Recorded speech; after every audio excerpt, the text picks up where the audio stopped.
Alright. What's up, everybody, and welcome back. We've got the Masters Coliseum, an absolutely stacked tournament happening over the next few weeks, and already the first group stage has delivered. In the bottom right, we've got MARU down here. In the top left, we've got MaxPax. And there are going to be a ton of games you're going to be watching me cast from this tournament. Shout out to the Chinese SC Boy crew for hosting this tournament. I mean, this is a best of three. These are round-robin group stages. We've got Cyril in this group, Showtime, MARU, MaxPax, Trigger and Gumiho, and they're all playing against each other, so stay strapped in for lots of matches. None of these matches are necessarily elimination matches until it gets to, you know, deciding who's in and out of the group. It's going to be very exciting to see how these two can go. MaxPax famously took down MARU in Pigfest finals of the last Pigfest, and that was a huge victory for him. He's actually beaten MARU a few times in this last year, even though MARU still has an overwhelming advantage over MaxPax in terms of head-to-head. It's all in previous years. MaxPax actually looks really decent against him in the last year. On the other hand, I still look at it and say, you're never the favorite versus MARU. His name is MARU. We're not in the finals of an international tournament overseas where he's jet-lagged or feeling a little off or anything. In these scenarios, MARU is hard to stop. But we'll see what MaxPax can bring out. He's going to go Stalker first, interestingly. And he's got a Zealot there as well. So Zealot, Stalker. I guess Stalker is the best unit for microing back and forth with your opponent and can really shut down things like this Reaper. Reaper scouts for proxies into Reactor. It was a high ground command center, and it looks like a Widowmine drop since we have such a fast starport there. So keep your eyes on it. Just focusing on his production for now is MARU. And here we go. Oh, okay, Reaper's going to jump in. Does get a probe. Nicely done. Nicely done. Okay. The delayed Reaper sometimes is the most powerful Reaper. I always get really annoyed because I feel like if a Reaper doesn't show itself, I just kind of go, oh, well, I guess there's no Reaper this game. And that's always when one or two Reapers jump in and I lose 5 probes. But MaxPax only losing 1. It's not the end of the world. Stalker's going to rock up here. Can definitely outrange those Marines when the next two arrive. That'll, of course, change things up. MARU is missing a little bit of Widowmine production right now. But, oh, he's only building 1, so he's actually going to go Tech Lab on the factory and just play very safe. Did he see the tech? He did not. So he doesn't know for sure that this is a Twilight build, but it's pretty rare, I would say, for someone to go Zealot Stalker pressure and not go Twilight. Like, this is almost always a Twilight follow-up. He's going to send his Reaper to confirm anyway, which is a good choice by him. And MaxPax actually thought he had him pinned in because you see he's got his units on the other side of the map. So MaxPax has a bit of a doo-doo here, and that is a disaster, man. Oh, great! Dude, did he just not lose any probes to a Reaper? Did MaxPax just kill the Reaper with workers without losing anything? What the hell? The medevac flies right out the middle, and these Stalkers and Zealot miss it. Uh-oh, that's a problem for MaxPax, though. This Widowmine Marine drop could cause problems. Banshee with Cloak behind it as well. MARU is not afraid to pull any punches here. He's just gonna throw everything at his opponent. Going for Cloak Banshee, it's such a risky opening in this matchup. It is not something most Terrans are comfortable with. But MARU is not most Terrans. He is a brave boy. He's going to go for that Widowmine Marine drop. Nice unburrow on the Widowmine. He's saying, yeah, I'll just prioritize denying mining over anything else here. And look at that. Nice unburrow again. The Stalkers are focusing it, though. So it's not going to be able to risk doing that again. But you can see these probes. Oh, does get a Stalker with it. Not too bad. Gets another probe. Gets another 2 there. And saves 5 Marines into the medevac. MARU is all over this early game. And looks like MaxPax, you know, played a little risky by putting so many units far forward on the map. He wanted to try and contain MARU. And that goes well if you can catch his drops and things as they move out. But as it is, man, even more probes, 5 more workers. MARU just took MaxPax to D-Town. MaxPax is going 4-gate blink, so he's all in right now. He basically needs to go do counter damage. And MARU knows this, so he's building a bunker at the front, a bunker at the natural, a tank in the main. I don't know about this tank positioning. I guess right now he's just focusing on surviving, right? He's like, well, as long as I don't lose my tanks. I know Clem and Hero Marine are big favor. Oh, the Banshee flies in. I forgot about the Banshee. Oh, that's going to be GG. The Observer just started. Unless he can win the game with these like 7-8 Stalkers, he's dead. Because the Banshee's doing so much damage. His economy was bad. Now it's worse. And as long as this tank gets out, he's got a medevac there. Marines getting in the bunker. Yeah, with 2 tanks right next to each other, you're unbreakable. But actually, the Marines didn't get in the bunker. MARU needs to protect that tank in the high ground. Oh my god, a single adept runs in the natural, distracts him a little bit. Got to be careful. Oh, those Stalkers could have pounced there, but of course, MaxPax didn't have the info to know that. Does take out a few Marines. He blinks back for now. The Banshee looks like it finally went down, but only after getting 11 more worker kills. And these Stalkers going to have to retreat from the main base. I wouldn't, you know, you could tap, honestly, as MaxPax right now, and we'd all be okay with that. We would not be saying, oh, Idra, silly moment. We'd be saying, no, fair enough. You're down 20 workers versus MaRu. He's all over you. He slipped the drop by, and let's be honest, if that drop slips by, it's always very difficult to deal with. MaxPax was relying on spotting things moving out on the map. Didn't quite get it. He does blink forward, takes out the tank. He's going to try and take out the bunker as well. 2 Banshees behind it, and there's a reserve tank on the high ground, so MaRu could always fall back to that siege tank if he chooses. I was going to say earlier that the preferred format with the Europeans is 2 bunkers at the natural with repair, and then you put 2 tanks in the main, and only your 3rd siege tank will you consider putting on the natural. But generally, they basically say as long as our tanks are always all covering each other and they're always right next to each other, there's no way they can blink on a tank without getting massively punished by the other siege tanks. And that, you know, as long as you keep your tanks alive, that's what makes you safe in the long run against 4-gate. In this scenario, you don't even need to bother with that technicality because you just have so much stuff. You're actually up in army supply against a 4-gate blink player who's not even building probes. That's it. It's going to be 15 Stalkers, a few Zealots to take some tank shots. But how does he get in there? Look at the building placement, the depots, the production, all guarding these siege tanks so nicely. Tanks are a little exposed, but the SCVs get pulled as well. The Banshee's doing some damage, and that is going to be very nicely held. Every tank shot that goes down, you know, it's MaxPax who has urgency here. MaRu doesn't need to make anything happen. That's MaxPax's job. Few Stalkers stay there in vision in the main. And MaRu's just kind of going, okay, I'm just going to hang on here. This is about as solid a start as you can have. And this is how MaRu likes to start tournaments. He scans, he sees no 3rd bases, and he's like, yeah, just confirming that I haven't somehow misunderstood what's happening in this game. I'm like, I don't think you can have a 3rd base, but he checks to make sure. And there we go. Bunker does go down. I mean, MaxPax is going to try and do what he can. He's actually microing quite well here. If he actually had an economy behind it, this would be very annoying for MaRu. But as it is, does feel like it's not going to be enough. Yeah, a lot of the Europeans, like 2 bunkers here, a few tanks in the main. I don't know what's actually better. That's actually a very good dive. Very cute there. The other tank's a bit too far away to help out there, but it's enough Marines and Banshees that it doesn't matter. Banshees do sick damage, man. One of the highest damage units in the game for their supply. They do a very, very high amount of damage. Because they have 2 attacks, they are quite affected by armor. But it is what it is. MaxPax's going to try and reprobe here. I do like how MaxPax always keeps playing in games. I never get a sense of desperation from MaxPax.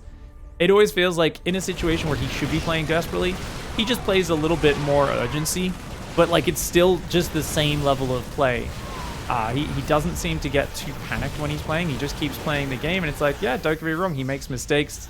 Things fall apart for him in the execution. But a lot of players, it feels like there's a slippery slope. So one thing goes wrong, then they start making really weird, uncharacteristic mistakes. MaxPax didn't do that. He fought as well as he could from there, but MaRu just outplayed him in that early game. All right, guys, going into game 2, MaRu down here. And he's actually very confident after that last game. He's going to do double gas again. MaxPax has scouted pretty late here. He's scouted a little bit later on. He's kind of like, okay, yeah, you're going double gas. He's got his own Nexus on the way after the Cybercore. 2nd pylon at the front. Pretty standard opening for MaxPax. But the danger of PvT, you know, PvT is a matchup which is very frustrating for a Terran when the Protoss kind of sees what you're doing and spots where you're coming from and is just always ready for it. On the other hand, if the Terran slips by one time, it's very frustrating how quickly the game can turn as the Protoss player. So it really is, I think, a tricky matchup. And sometimes people just simplify this matchup in their head. They're like, well, they just have the better pieces. Terran units beat Protoss pieces. Or, oh, Protoss just have all this splash damage. It's so unfair. I really feel like to understand this matchup, you've got to realize that all of those positions that are really good for you or really bad for you, almost always in this matchup are based off of how well you hide what you're doing and how well the opponent hides what they're doing. And if you guys can try to trick each other, it makes a massive, massive difference. So command center on the high ground now, but that's still a pretty quick starport. So definitely looking for some early tech is MaRu. He's going to try to come in with the Reaper. Shield battery on the natural though is going to block it. And there's an Adept into a Stalker and a Stargate this time. You know, I really like the Stargate openings. I think they're fantastic. 2nd shield battery as well. MaxPax is playing so safe this game. And unfortunately for him, it's a Widow Mine opening. This is not, oh, I'm going to rush in here with like, you know, a Hellion drop and a proxied starport. Those are the sort of builds where having a shield battery in each base really helps you out. Here, against this style, where it's like, no, he's just going to probably do like a little Marine Widowmine drop again or something like that. I don't think this is all that committed. It's definitely not as ideal for MaxPax. Reaper comes in. He's going to see the Phoenix production. Great scout. Oh, he actually blocks him with a probe. Look at that. Little citizen's arrest there, guys. He does lose the probe, unfortunately. But at least he does trap the Reaper. Shuts it down. Second gateway is going to go up on the natural. Is it just me or the music's crazy loud, guys? What the hell? Yeah.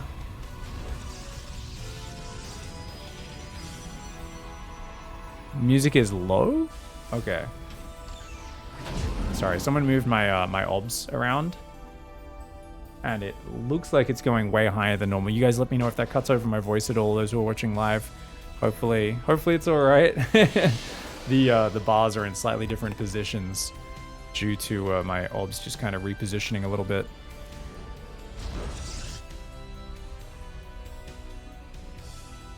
All right, so the Marine drop's not going to commit. Cyclone, Viking. Wait, he's building a second Cyclone and another Viking? No way. That's a big commitment. That's a big commitment. MaxPax needs an Immortal yesterday. He's just started it. It's getting chrono, but it's not there yet. He does have a second battery on the way, though. I mean, MaRU does this build so often recently, and it looks like MaxPax is pretty well prepared, but he needs that Immortal to deal with those Cyclones and Vikings. It'll really help a lot. MaxPax, he's okay in this spot. He's got the Robo Bay on the way. That's the important part, because your third gets very delayed by this, and I know from interviewing MaRU, he always feels as long as he delays the third for a long time with this push, he doesn't mind losing his entire army. Now, I know that's basically him either lying to me or totally misunderstanding the TvP matchup. The way MaRU answers interview questions, I sometimes do wonder if he's just joking or lying or not being honest. He's trying to like give off false information for his opponents, but I've seen him lose this whole army, and then the Proto starts the Nexus at like 5:45, and he's like, yeah, I was ahead because their third was delayed. And I'm just like looking at him with this like expression on my face like, that is, you were absolutely behind, you crazy man. But he says some strange things sometimes. I think in this case, he didn't actually offer the trade, which is of course the superior way to play it. Hidden Widowmine doesn't get a shot. Second and third barracks are there. He's obviously got a very quick third command and a double engineering bay as well. Oh, the Cyclone Viking. Oh my god. Okay, so they came in and I think they picked up an SCV, or they tried to pick off the Raven, actually. They got the Raven! Oh, MaxPax gets the Raven, but the Widowmine repositioned, catches one of those Phoenix. The rest of them barely alive right now, but they're very heavily damaged. Remember, Phoenix only have 60 shields, guys. They don't regenerate their shields very much. That's a big problem, man. Observer there is going to get scanned and taken out. 3 Cyclones and a Viking. That's a lot of weird units. Now, generally speaking, this sort of 3 command center into double engineering play, it's very weak because your stim and shields isn't done. And it's about 9 minutes where you suddenly become strong, right? But until then, you're like, man, I don't have stim, I don't have shields yet. Like, moving out to take your third at this point, which you want to do because your natural saturated, becomes quite risky. It's a bit of a risky proposition, right? But against the guys going Colossus Phoenix, they can't really attack you very well. There's no charge lot timing they can hit or anything like that. That being said, charges on the way. Big gateway explosion coming in. +1 attack. Extended thermal lance. Going to give some girth on those Colossus lasers. And stopping at about 60 probes for now is MaxPax. He's thinking about taking a 4th on the right side. I love this. A single Marine. Such an expendable unit. But it's going to spot that 4th base going down on the right side.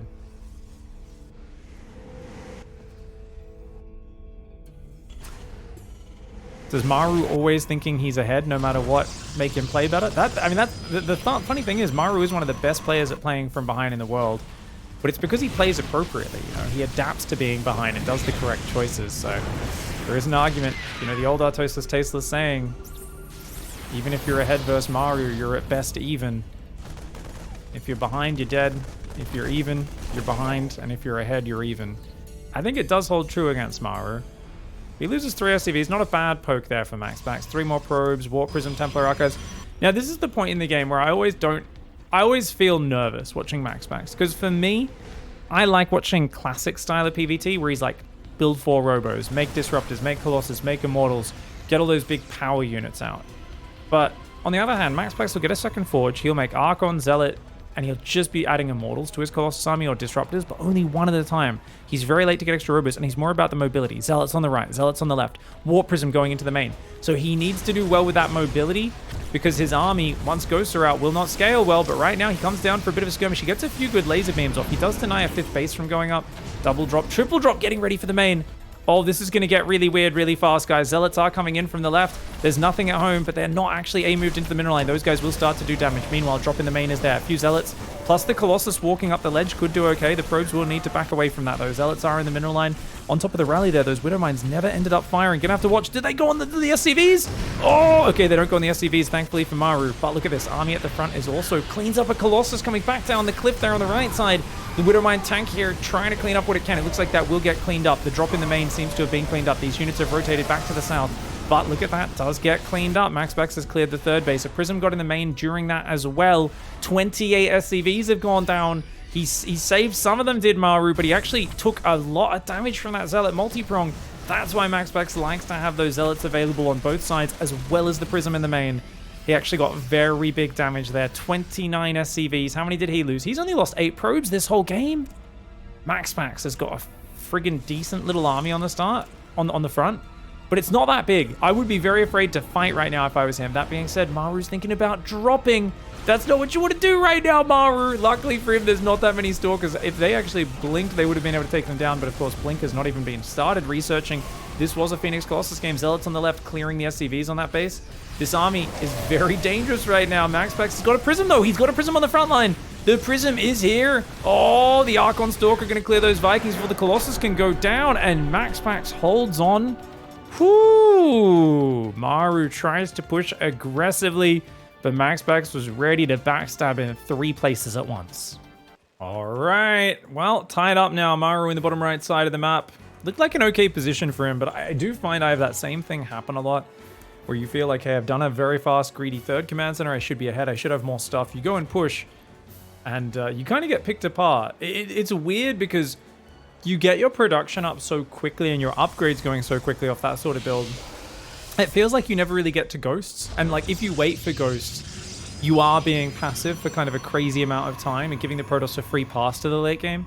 So I understand why MaRu pushed when he did. Just those run-bys came in a bit harder than he expected. Maybe should have had just a little bit better production behind his push and left the rally kind of at home a little bit more. Might have allowed him to defend, because you got to be careful. MaxPax is always on point with those 3-pronged Warp Prism plus Zealot combos coming in. It's funny because I think it was Estrella or someone who was telling me like, oh yeah, if you always leave 2 Zealots next to the 3rd ready to like run in and out, that really ruins, like it really annoys Terran players, forces them to leave a lot more units at home. But MaxPax did 3 on each side in that last game. What an establishment. Oh my, oh me, oh my.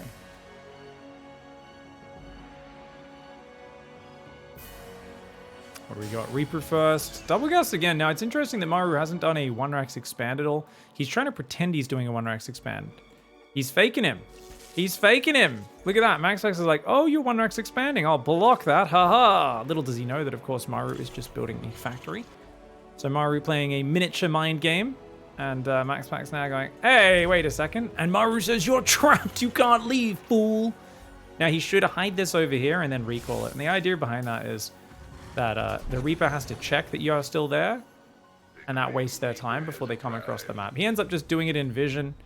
Just says, screw it, just make sure we get out of there, we should be fine. And does have an Adept on the way. No Chrono on that Adept, interestingly. This is a very late Chrono. But it's Crestfin, it's not the smallest map, it should be fine. Anyways, we've got a reactor on the way on the barracks factory there. This looks very similar to the previous games. Does he go instant starport again? He's been loving that quick starport today. And he's just waiting for 100 gas. And indeed he does. The moment he gets 100 gas, he goes for it. I mean, he's just been basically saying, I want a single medevac. So this is typical MaRu, guys, playing very technical StarCraft, really changing up his build game to game. Just kidding, guys. He's doing the exact same build every single game in terms of trying to rush out a medevac. Now, let's be real. In the last game, he saw a Stargate. He reacted by swapping into more Cyclone Viking. But it looks like the same thing, which is I'm going to get, you know, a single Widow Mine out, and then I'm just going to get a medevac, and I'm going to do a little Marine medevac drop if it's a Twilight build. And if it's a Stargate, which he's about to find out, then I'm going to go for Cyclone Viking. So expect a Tech Lab on the factory and a Viking. Oh, he's still going to stick with the medevac, even though he knows it's a starport. That's a Stargate. That's interesting. Did he go for a medevac last game? I feel like he didn't. I could be wrong, though. Maybe he went medevac before Viking. Second gate at the front for MaxPax. It's not like MaxPax is playing that crazy either. Playing a very defensive Phoenix opening. Now, this is kind of hoping your opponent tries to drop you, right? If your opponent doesn't drop you, they just build up, especially if they go for a fast third command center. Those are all very strong options versus a Phoenix opening. And there we go, Viking on the way now. He's still going to try and Marine drop even into a Phoenix build. I guess he's kind of hoping it's Oracle first, but look at that. Great pathing for MaxPax. He's coming for a scout. Gets a few hits off. Remember, you don't do much damage per shot. Only 8 per shot to the medevac. Takes forever to kill it with a single Phoenix. But better than nothing. Robo's on the way, as well as the third and fourth gas. We should see that third Phoenix starting up momentarily. Just slight gaps in the production, and that's natural for a Phoenix into Robo, Phoenix Colossus opening.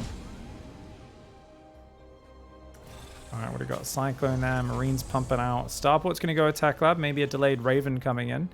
He lost it last game though, and that was a problem for him. Losing Ravens does really hurt. I also think going Ravens against Phoenix, even though a lot of Terrans have been making it work, I still think in theory it's just not that good. Good usage of the medevac though to track the Phoenix and stack some damage up. That was really well done. Immortal's getting chrono boosted again. Once again, it has 2 shield batteries.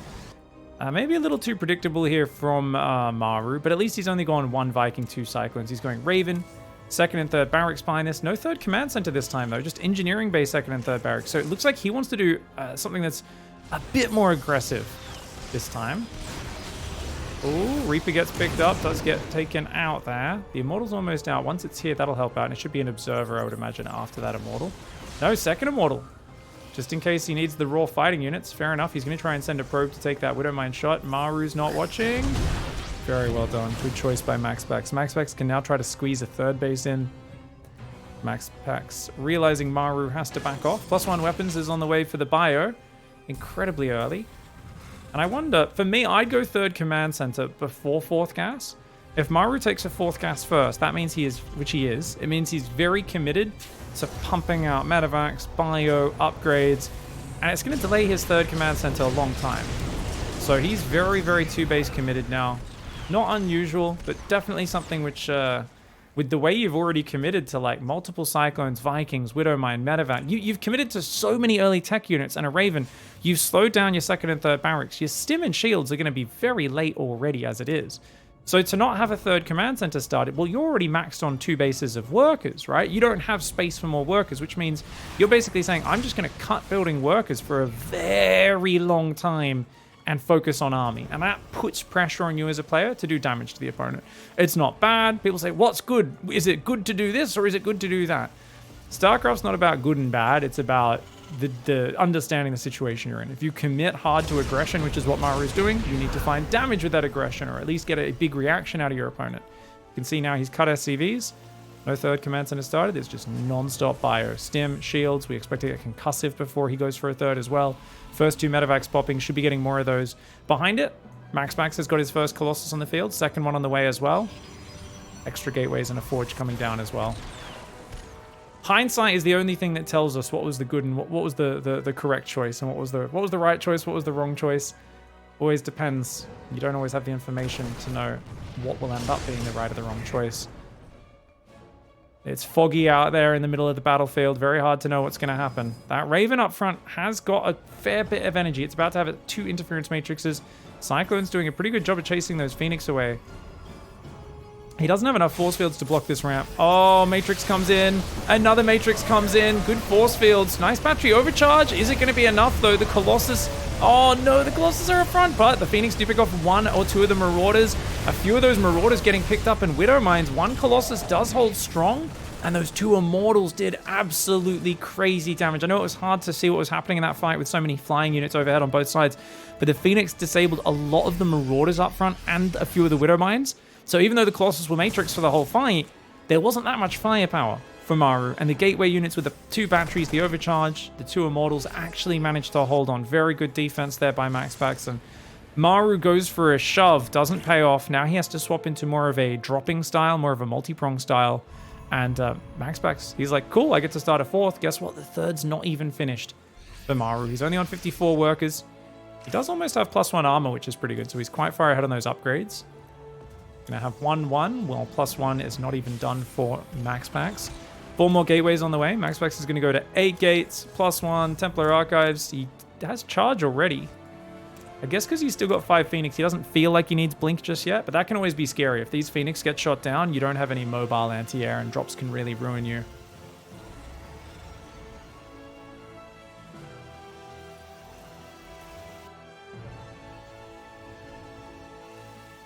Second Forge coming up right now. Got a Widowmine down the bottom, but the Phoenix do find it. Very well done. Looks like one of the Phoenix did go down, though. Earlier, I guess. Where is the other Phoenix? Ah, there we go. Just up here with the army. Looks like another Widowmine maybe just got picked off there. Did some splash damage to the Zealots. 70 probes. That's kind of the magical number. Is usually about 72, 73 is where the Koreans stop probing in this matchup. Almost always. They very rarely go past that point. +2 attack on the way now for MaRu. He's got +2 armor on the way as well. Still no ghosts. He's got 4th command center and 2-2 before a Ghost Academy. MaRu preparing for the new patch already, guys. Colossus Zealot on the north looking to distract, but he doesn't have anything that shoots up there. Zealot Warp in the main gets shut down as well. Uh-oh. MaxPax does slide some Zealots off to the right. He's got some Zealots coming in the bottom side to the third as well. He's going to try and poke in here. This is a very dangerous attack for MaxPax, though. I mean, I like that he's threatening with small numbers of units. He gets 8 SCVs, but for like 6-7 Zealots, and with no forward warp-in point, very little anti-air, it's scary, man. That being said, there's only 4 Vikings, so you can argue it's not too bad a call. And the Ghost Academy is finally coming in for MaRu as well. Whew. 5th base up top right now. We've got that 2nd Robo finally coming in here for MaxPax. It's always 5th base into 2nd Robo for this young lad. Prism does get caught by the Vikings. Those 2 foraging Vikings come back with a very delicious basket full of dead Prism. Colossus Archon still looking to poke and prod. Remember, these are 9-range Colossus, guys. Looks like the Observer just got sniped and taken down there. Phoenix coming forward as well. Bunker shoots one down. Cyclone Viking almost shoots down another one. More Zealots running in the left side. There's a big bio army that looked like it was getting ready to flank, but MaxPax is actually just being so brave with how he fights. Brazen, even. There's brave and then there's brazen. This might be on the brazen side, but it seems like with the force fields, the threat of the splash damage, he is able to get Zealots in and actually kill a few SCVs. I don't think it's critical damage, though. 62 workers for Terran with a 4th landing is just fine. He's now got his 2-2 about to kick in. And honestly, if he can wait for 3 or 4 ghosts and 2-2, MaRu's going to have a much better army. It's only +1. If you've got a triple upgrade advantage, that's game-changing. MaRu just needs to buy himself a little bit more time, but MaxPax is staying in his face with those Zealot run bys. Might force that 4th to lift, which is very nice. MaxPax finds a few units down here, but the Vikings, nice micro for MaRu, does pick off a few of those units, gets away. Units lost are very good for MaRu right now, ahead about 1,400 resources, but the 5th base is mining, and the double disruptor production's on the way. So MaxPax army, yeah, it's super weak right now. Keep in mind, there's only 1 ghost on the field. MaRu's been very slow at building ghosts. His barracks are idling right now, and they have been idling for a little while. He's not maxed out. He's only now finally queuing up 1 or 2 more ghosts. Where is the ghost production, MaRu? He's beyond maxed out, basically. He's almost at that stage, and he's not got a lot of EMP. Got a good Viking count, though. Oh, disruptor shot lands big! MaRu does take a big ball to the face. Oof. Only 1 Colossus left, though. The Vikings doing their work. Zealots in the mineral line just below this. MaRu's not pulling his SCVs. He hasn't noticed. MaRu's so busy focusing on the army, he hasn't noticed right now. The Vikings come forward. They take out the last Colossus, but he's taking unnecessary economic damage. Up in the top right, the Planetary does survive there. He's building another command center right now, but he's got to keep this bunker full or put like another bunker in this mineral line or something. He keeps losing way too many SCVs here. The 2-2 upgrade verse 1 +1 is massive, but now +2's finished. +1 armor's coming in. MaxPax is going to close that upgrade gap steadily. 3-3 has not started for MaRu as he doesn't have the cash. MaxPax looking for some ball shots. I like that he's being patient, just throwing 1 ball at a time. Let's take out his own Zealot so far. He's got to back off, though. This is going too deep. Oh, he actually catches MaRu on the right side. MaRu tries to shove up the right flank again. Takes another big disruptor shot to the face. MaRu taking a half-cocked engagement. And MaxPax landing some big disruptor shots all over him. Zealot's running in the third once again, giving him trouble right now. MaRu, his upgrade advantage is still big, but it's not as big as it was a second ago, and he doesn't quite have the numbers to chase down the disruptors. That fight was all a gambit to get on top of the disruptors. He wasn't able to do it. He just got surprised by the fact that MaxPax chased so deep, landed that big disruptor shot on the top right flank, and then he tried to sprint forward with other units to replace that flank. Got caught on the way up with a second disruptor shot, and on the south it seemed like there was just enough zealots to deal with it. That was a rough engagement for MaRU there. MaxPax, just with this on the front foot aggression, almost hero style, the way he just attacks when so many Protoss players would have been afraid and would have backed away. That is the power of the best Protoss players in the world. Attacking when their army looks like it's weaker, finding a way to put the Terran on the back foot, and then creating situations where they get those beautiful engagements. Hero's done it for years, and MaxPax does it right there. That was brilliant play. GG, well played. I have to go back and look at the fights in this game, guys. What a fascinating engagement that was. Because army supply is way ahead for MaRU. But look at the way MaxPax kind of bullies him back a little bit here. And remember, army supply might be higher. You got 8 Vikings, not the most useful in this fight, right? So that's also something to keep in mind. Those Vikings are not very useful here at this stage. More importantly, 80% of MaRU's army is on the south. And right now, it looks like they're spread in what is a beautiful concave. It looks like. My point is, look at this area here. All these units are going to clump going around this corner really, really badly. Ideally, he would have a few more units up here. This is an okay force to flank with. At least he can kind of take advantage of this area. It's not as much as you'd want. And remember, he takes a disruptor shot. He loses that whole flank at the very start of the fight. So now he's just coming in from the south. And he's got a few Marauders, Ghosts, Marauders here. But everything else is clumping there on that right side.